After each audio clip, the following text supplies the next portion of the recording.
Right, so let's start with number one. Write the word or words which most correctly complete the following statements. Okay, so the four basic parts of a complete circuit are the blank, blank, blank, and blank. So in order to have a circuit, you should have a voltage source, conductors or wires, the load, and your control device. So those are the four basic part of a complete circuit. All right. B. Sir, can you say that one more time? Okay. So the four basic parts of a complete circuit are the voltage source, conductors, load, control device. Okay, awesome. Thank you. Okay, you're welcome. Okay, so voltage source, conductors, load, and control device. All right, so the answer is also shared. Number two, if the voltage applied to a circuit is doubled and the resistance remains the same, the current in the circuit will increase to blank, the original value. So it says here, what if the voltage is doubled and your resistance remains the same? What will happen to your current? So B, okay? So according to Ohm's law, and the problem has current, voltage, and your resistance. So the relationship there is I is equal to V over R. So what will happen to your current? Asking you, okay? So what will happen to your current? So if the Double. voltage, hello?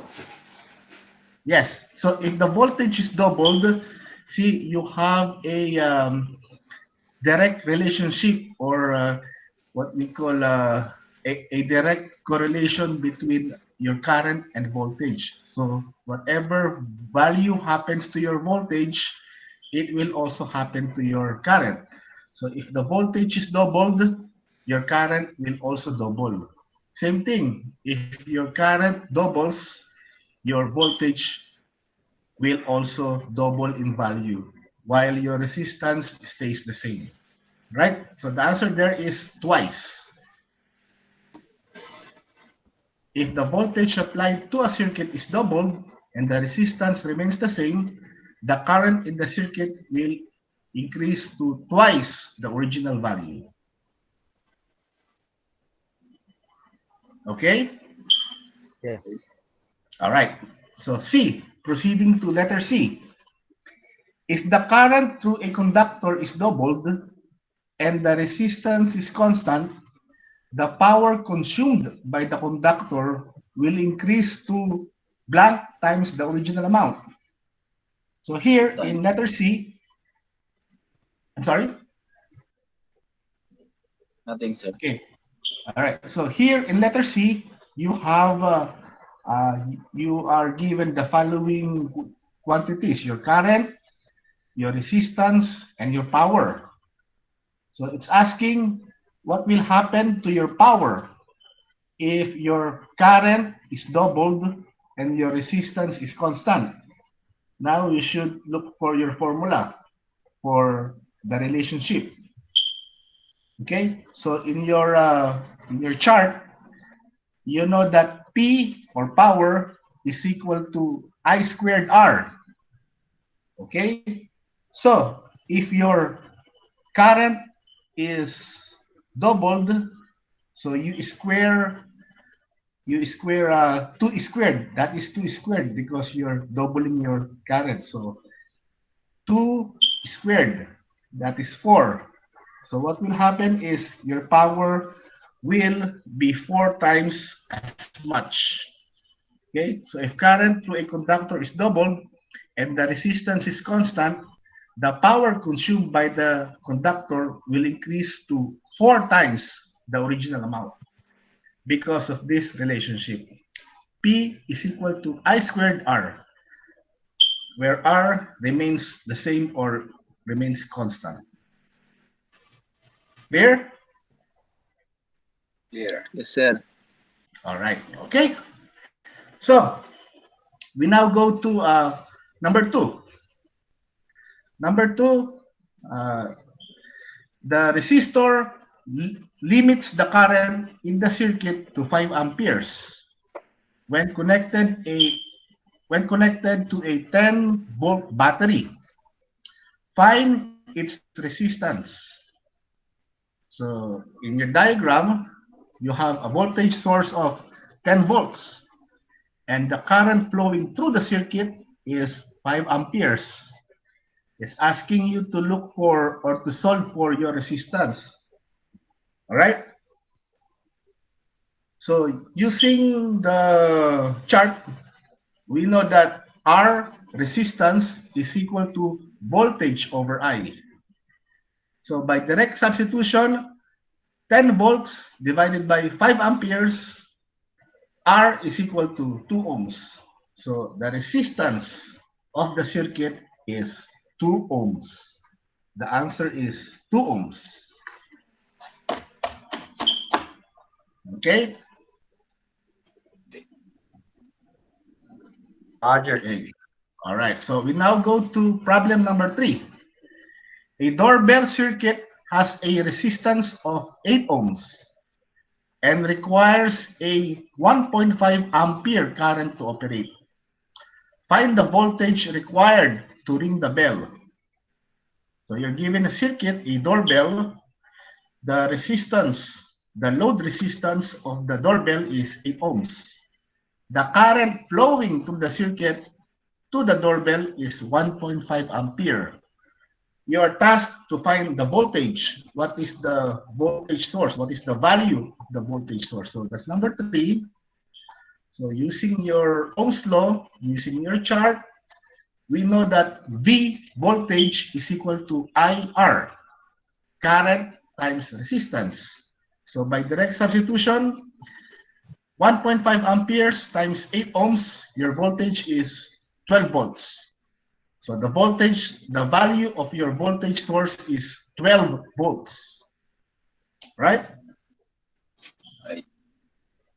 Okay. Next. Sir. Go ahead, yes. Oh, no, sir. Just acknowledging you. Okay, thank you. All right. Okay, thank you for that. All right, so we are now proceeding to number 4 problem. Number 4 problem. What current will flow through a lamp when it has a resistance of 360 ohms and is connected to an ordinary house voltage of 115 volts? Okay, so you have a lamp. The resistance of the lamp is 360 ohms. Your voltage source is a ordinary house voltage which has a value of 115 volts. Calculate the current flowing. Right? So using Ohm's law again, manipulating the formula or using your chart, your Ohm's law chart, we know that I is equal to V over R, or current is equal to voltage over resistance. So by direct substitution, 115 volts over 360 ohms. Your current is 0.319 amperes. Okay, so the current flowing is 0.319 amperes. That is Sir. for problem. Yes. Can you Okay. round up to 0.32? Yes, no problem with 0.32. Okay, so you can answer 0.32. Or Okay, if you sir. want, Thank you. if you want, the answer could also be 0.3 amperes. Oh, okay, sir. All right, okay. Okay. All right, number 5. Can it also be 0.319 milliamperes? 0.3, no, wrong. You have to 0.3 milli, 0.3, no, Or no. I mean 319 milliamperes? That's correct, yes, that's correct, yes. Yes. Okay, you have to move your decimal place in order to show your value in milliamps. That is also correct. Chodoro, right? Yes. Okay, all right. Okay, so now let's now proceed to problem number 5. Okay, so problem number 5, find the current drawn by a 60-watt incandescent lamp rated for 120-volt operation. Also find the current drawn by a 150-watt 120-volt lamp and a 300-watt 120-volt lamp.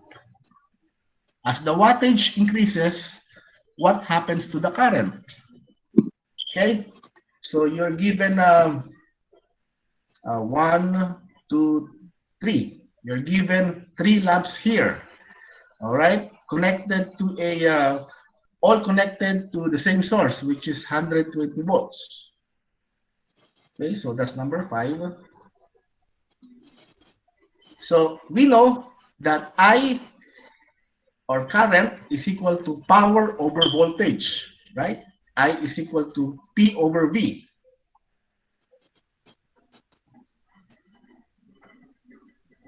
P over V, okay? So you have list down your 3 lamps, your 3 incandescent lamp. So for the first lamp, the 60-watt lamp, I is equal to 60 over 120. So the current is 0.5 amperes. Then for the 150 watts, you have I is equal to 150 over 120. So it's 1.25 amps.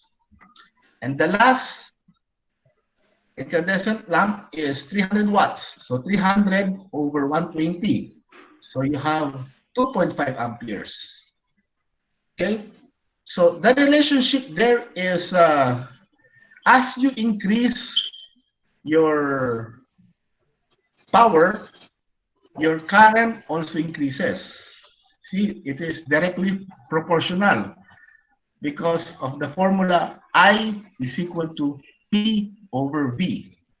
So I, as you increase your current, your power also increases. Right? So there's a direct relationship. So if your power increased by a factor of 2, your current also increases by a factor of 2. Okay? Got it. All right. Okay. Proceeding to number 6, to problem number 6. Find the power consumed by a fixed 25 ohm resistor for each of the following currents: 3 amps, 6 amps, and 1.5 ampere. What effect does a change in current have on the amount of power dissipated by a fixed resistor? So here in the problem, you are asked to find for the power for the following current, for the 3 sets of current, which is 3 ampere, 6 ampere, and 1.5, given by a fixed resistor of 25 ohms. So number 6, okay?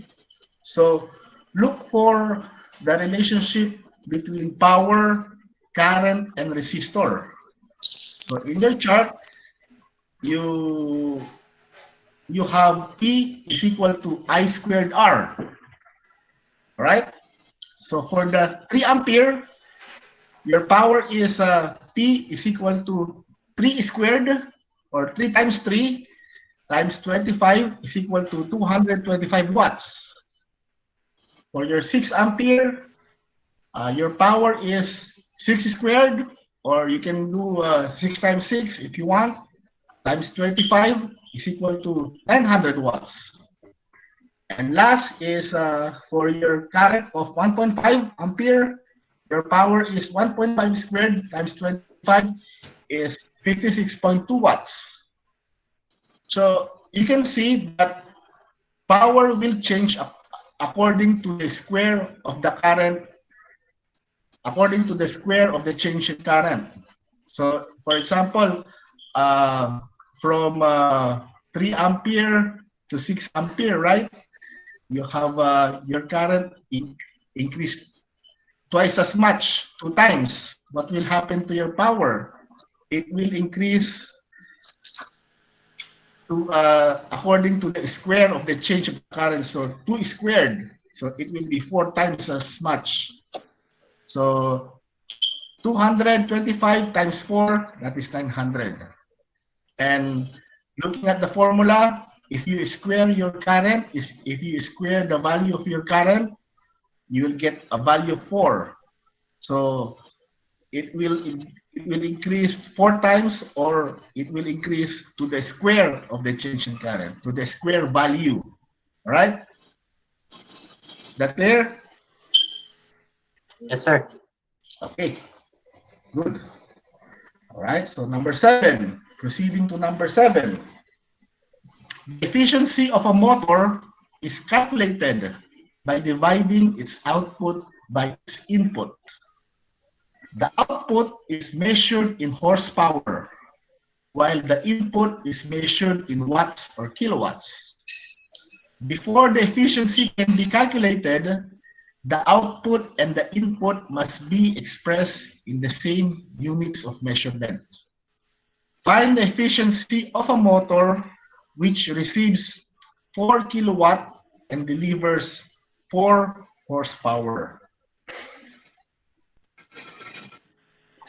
So in the last lecture, right, you have a motor, you have an input, and you have an output of your motor.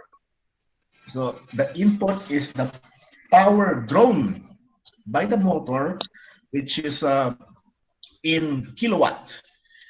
And the output is the power delivered by the motor, which is in horsepower. So the input is your input electrical energy, and the output is your output mechanical energy. All right? So in the problem, the input is 4 kilowatts. The output is 4 HP, or 4 horsepower.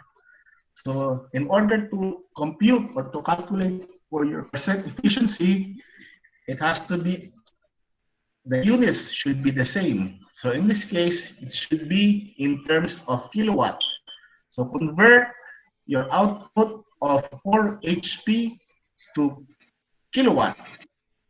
So 4 HP times your factor. What is your factor? 746 watts per 1 horsepower. So you cancel out the horsepower, you will be left with 2,984 watts. So in terms of kilowatt, you divide by 1,000, you get 2.98 kilowatt. Okay? So the following formula class, please memorize this, because this is whether you're working with generator, whether you're working with anything that draws power and inputs something, you are required to compute for the efficiency. Efficiency is always equal to output over input times 100.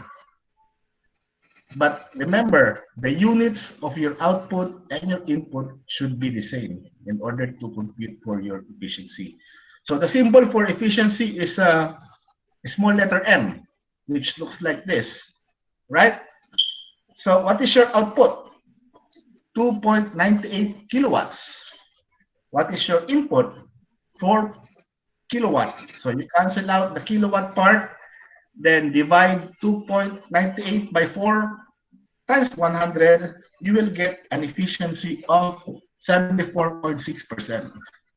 So the motor is, there's plenty of loss, because ideally your efficiency should be, in a perfect world, it should be 100, right? But as it goes down, the efficiency is being degraded. So this, your motor here, as an example, has an efficiency of 74.6%. Right? So that's how you compute your efficiency. Clear? Yes, sir. Sir. Okay. Next, number 8. Okay. The motor in a washing machine uses 1,200 watts. How much energy in kilowatt hours is used in a week by a laundromat with 8 washers if they are all in use 10 hours per day for a 6-day week?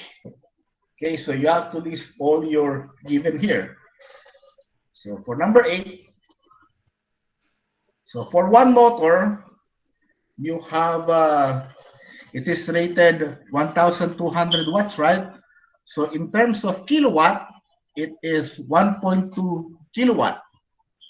Okay, so it says here it is running 10 hours per day.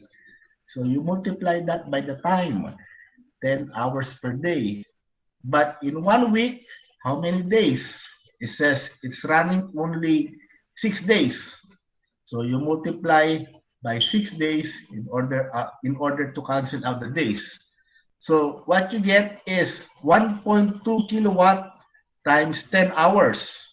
So you have 72 kilowatt hours. That is the energy of one motor. But the laundromat has 8 motors. So what should you do? You should multiply the energy consumption of each motor to total 8 each. So energy of the 8th motor is equal to 8 times 72 kilowatt hour. Total energy of the motor of the 8 motors is 576 kilowatt hour. That is the answer.